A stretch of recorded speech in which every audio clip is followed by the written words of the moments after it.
the top 5 characteristics of entrepreneurs. The first one that I found, it came up over and over again, in fact, maybe in every single interview I did, is curiosity. An entrepreneur needs to be willing to explore, needs to be willing to go to places that people haven't gone to before. In general, this comes from within. Yeah, maybe you can train it, but a lot of the times it's just how you're wired. The second one is action-oriented. And this one is critically important because it's one thing to be curious, but also to, enjoy tinkering and playing around with things and just for the discovery. Nothing wrong with that. But if somebody's going to be an entrepreneur, they need to be able to make things happen. They need to be able to build. They need to be able to engage other people, which brings me to the third characteristic. And this one is especially important for entrepreneurs, the ability to build bridges.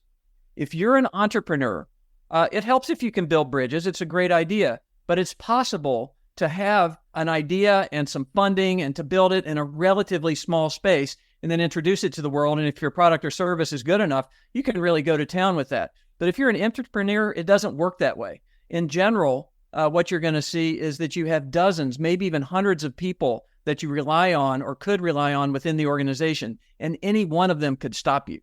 Therefore, you're going to have to be able to build bridges not only in quantity, but also with different types of people, people who are functionally in different places, people who have, introverts, extroverts, work closer, work farther, you name it. And so someone who can do that really well, sometimes inside the company and outside the company, when you can do that, that makes a big difference for a successful entrepreneur. Next, someone who's risk tolerant. But this one is interesting also. A lot of entrepreneurs are highly risk tolerant. They're like, hey, I'm going to go do it. I can do this on my own. If it works, and I hope it does, that's great. And if not, I can live with that. But someone who's an entrepreneur has to be risk tolerant. But on the other hand, they often like having the resources, the air cover of a larger organization. That is something that's really valuable, so you can kind of hit just the right spot.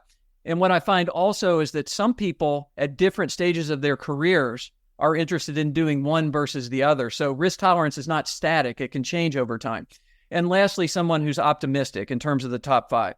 Someone who can navigate through the ups and downs that are inevitable and say, I think we can do this. I have a vision. Let's bring people together. But it's not blind optimism. It's grounded optimism. It's someone who's realistic. They understand what's possible. So if you have those 5 characteristics and then you understand that you're in a larger organization as opposed to having a lot more control, that's when you can find some of the most successful entrepreneurs.